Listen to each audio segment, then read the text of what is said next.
Hey guys, welcome to Neely Music. I'm O'Neil Donald, and I'm talking about music, life, and fun still. And today is finally the day that I am reviewing Tamar Braxton's brand new album, Calling All Lovers. And I'm telling you, I've been waiting for this album for a very long time. I was just really anxious to see what Tamar Braxton would do after Love and War, because Love and War was such an amazing album. Tamar Braxton's such an amazing singer, and I really wanted to see where she would grow and where she would go. And I was listening to it yesterday because I bought the album when it came out on Friday, and I was listening to it on my way to school, and I had a lot of things with it. Like, I don't know what it was, but I just was listening to it. I was just like, what's going on?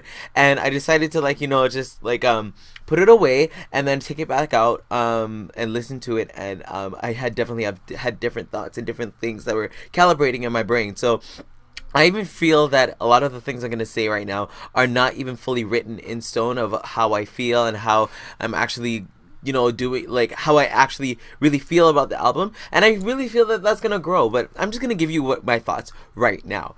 And I can just say from the get-go that Tamar Braxton, her singing ability is just it's monstrous. Like, it's actually monstrous, and I don't want to make it more than what it is, but what it is really good. Like, Tamar Braxton, like, her runs are just crystal clear. Her range is bell-like. Like, she's just such an amazing soprano, and like she's just captivated my ears just with listening to her sing. I'm just so captivated. But like, the way she sung on Calling All Lovers is actually totally stinking amazing. But the thing is that because she's such an amazing singer, there are a lot of things that her amazing singing ability, her runs, her everything that she does, she's really able to cover for a lot of things that might be lacking. And I felt that on Calling All Lovers, there were a lot of spaces and there were a lot of holes that, because Tamar is an amazing singer, a lot of people would have probably skated over because she was singing so well. But and those were actually the things that I was first paying attention to when I first did a listen to the album, because I was looking at the songwriting, looking at the just the mechanics, and I just felt like there was a lot of space. Like, I felt like the songs felt very unfinished for me. Like, the production, like, a lot of the sounds were kind of like lackluster, and the arrangements, they weren't really like lots of pushes and pulls and variety. And I was trying to figure out, okay, maybe they did this purposely, maybe they wanted to really give Tamar's voice a place to shine. But I felt like Tamar, like there were certain songs that were absolutely finished and absolutely done, and then there were other songs that were a little less finished than others, in my opinion. For example, King, slap, I love that song, and ever since she did it on the reel, and that's definitely one of the very polished, like, well written, like, well arranged songs. But I feel like songs like for example, If I Don't Have You, or let me look at the track list right now. There was also there was another song, like, also, like, Love It, like, and like other songs. What's the song I'm looking for? Just songs like If I Don't Have You, Never, and like I Love You, just, and Free Fallin'. That too. There were songs that she was singing well, like she was singing very well. I'm not challenging the fact that she was singing well, but I felt like on the songs that I listed, that there were some songs like not King, not Angels and Demons, not like Catfish or anything like that, that she had to sing to compensate for the lack of support that was coming from the songwriting and from the production. I felt like some of the songs, like, I felt like there was a lot of space. For example, in what was it? Let me look at my notes. Yeah, like Broken Record. Love the concept, but I felt like in general it just wasn't a finished song. Like, I was listening to, like, the line of "My heart's a broken record," but even there, even before that, like the "Where do I go from here?" and there's a wait and a wait and a pause, and then later there's some development in the way that she sings the melodies and things like that. But like, there was a lot of spaces, and it's not just in that, but like, and I Don't Have You, and just like a lot a lot of the songs I felt like there was a lot of space, and I'm like, why?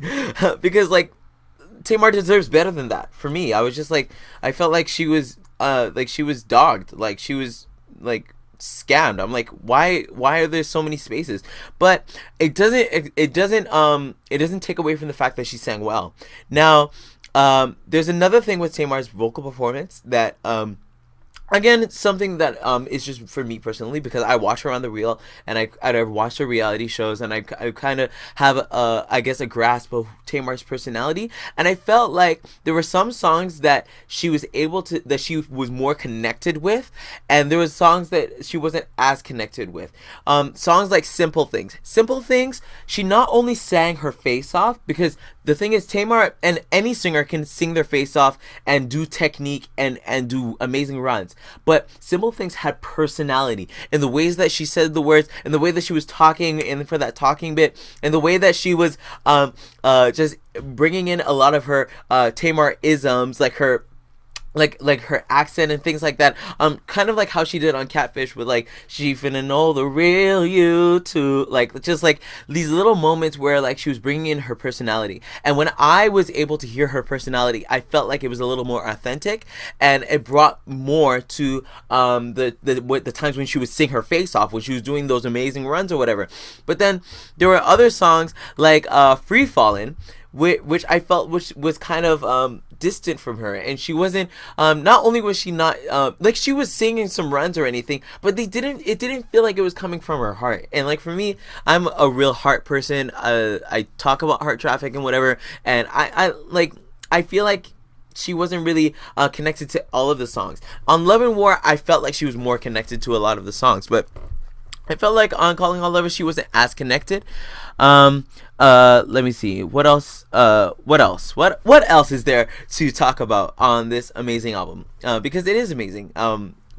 I should say, I really should say that that R&B is actually back, and Tamar actually was very true to like I'm gonna say like early 2000s, late 90s R&B, and just like real just real like feel good music. There was a few like mid-tempo songs, but there was no like hype songs. Not saying that R&B has to be slow and mellow, but just like it was the atmosphere was very cohesive, and it was consistent throughout the track list. I really felt like it was like everything would like everything fit together. And like I don't like when I listen to an album and it feels like there was just songs that were just placed here and there. Like it really felt like a cohesive album.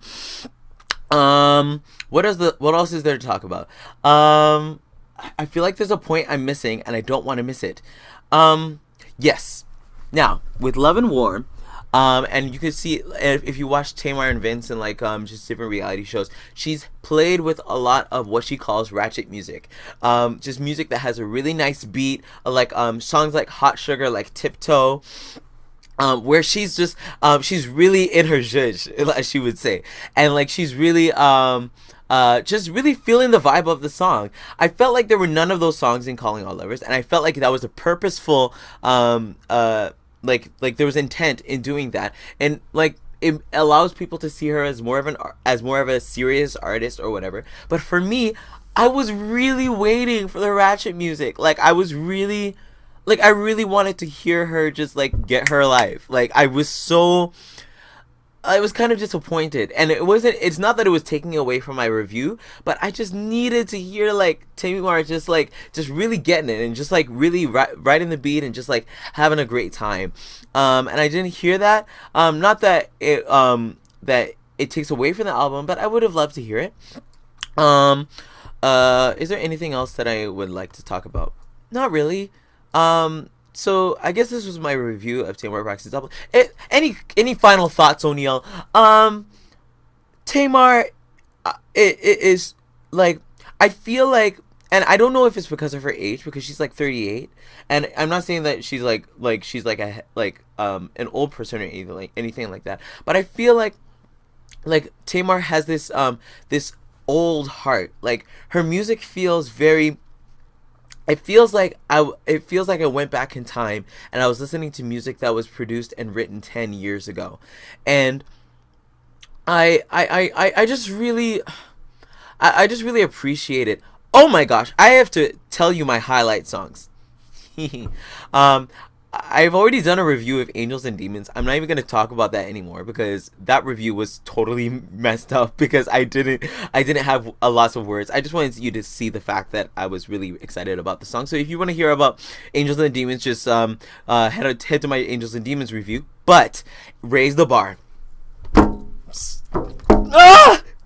Raise the bar, the chords, the synthesizer, the reverb, the background vocals, the range, everything. Just like raise the bar, just like raise the bar. Just go and listen to it. I don't think I have words for this either. Just the entire first half of the album, Tamar singing her face off like never. I feel like the best vocal performance of the entire album was on the song Never. Listen to it. Please listen to it. Like, she's very churchy in her heart and she knows it. But and like there were just some really churchy runs in there. But oh gosh, Tamar. Oh, loved it.